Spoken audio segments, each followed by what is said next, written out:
அனைவருக்கும் வணக்கம். எல்லாருமே ரொம்ப சின்சியராக அடுத்தடுத்த எக்ஸாம்ஸ்க்கு ப்ரிப்பேர் பண்ணிட்டுருப்பீங்க. என் வீடியோவில் குரூப் 4 ரிசல்ட்ஸ் வந்துச்சு. குரூப் 4 சிவியும் கிட்டத்தட்ட முடிஞ்சிருச்சு. அடுத்து கவுன்சிலிங் டேட்டு மட்டும்தான் அனௌன்ஸ் பண்ணணும்.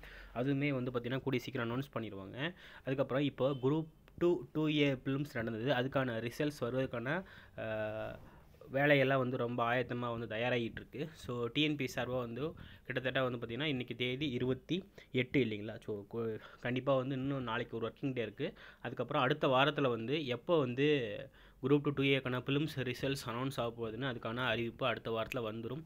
ஸோ மேக்ஸிமம் பார்த்திங்கன்னா அடுத்த வாரம் எண்டு இல்லைன்னா அதுக்கு அடுத்த வாரம் எண்டு கண்டிப்பாக ரிசல்ட்ஸ் வந்துடும். சரிங்களா? குரூப் 2A தேர்வின் ப்ரிலிம்ஸ் ரிசல்ட்ஸ் அடுத்த மாதம் வெளியாகும்னு ஏற்கனவே டிஎன்பி சார்பாக அறிவிச்சிருக்காங்க.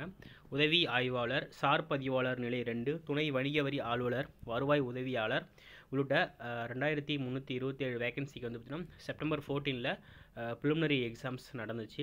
கிட்டத்தட்ட 5.25 லட்சம் பேர் எழுதுனாங்க. இப்போ 213 வேகன்சி ஆல்ரெடி இன்க்ரீஸ் பண்ணியிருக்காங்க. 2540 இன்க்ரீஸ் ஆகி ஆஸ் ஆஃப் நோ வேகன்சி இருக்குது. இன்னமும் வேகன்சி கண்டிப்பாக ஒரு 200 போஸ்டிங் இன்க்ரீஸ் ஆக வாய்ப்புகள் இருக்குது. இருந்தாலும் நம்ம அதை ஃபாலோ பண்ணிக்கிட்டே இருப்போம். மறக்காமல் உங்கள் ஃப்ரெண்ட்ஸ் எல்லாருக்கும் ஷேர் பண்ணுங்கள். வேறு ஏதாவது குவரிஸ் இருந்தால் கமெண்ட் செக்ஷனில் பதிவிடுங்க. சரிங்களா? நன்றி.